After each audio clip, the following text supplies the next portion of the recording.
En tenue de combat, il s'est rendu lui-même sur les lieux.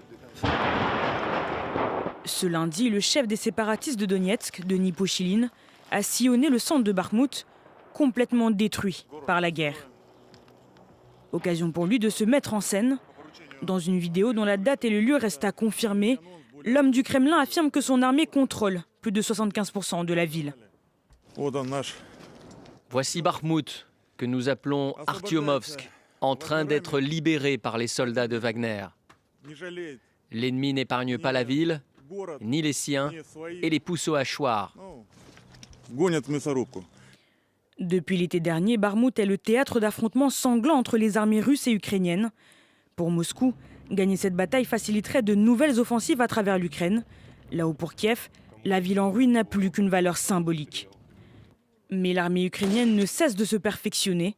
À quelques kilomètres de Bakhmout, ses soldats continuent de s'entraîner. Au milieu d'armes assourdissantes, Oleksandr, lui, en détient une beaucoup plus discrète. Sa mission, piloter des drones au-dessus de l'épicentre des combats.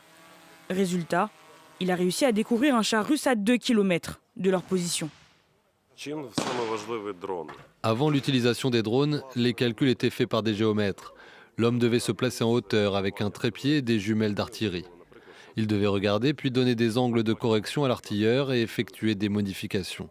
Aujourd'hui, grâce aux drones, l'artilleur peut voir et ajuster le tir en temps réel sur la cible. Ces derniers mois, les troupes russes ont progressé au nord et au sud de Bakhmout, coupant plusieurs routes d'approvisionnement ukrainiennes.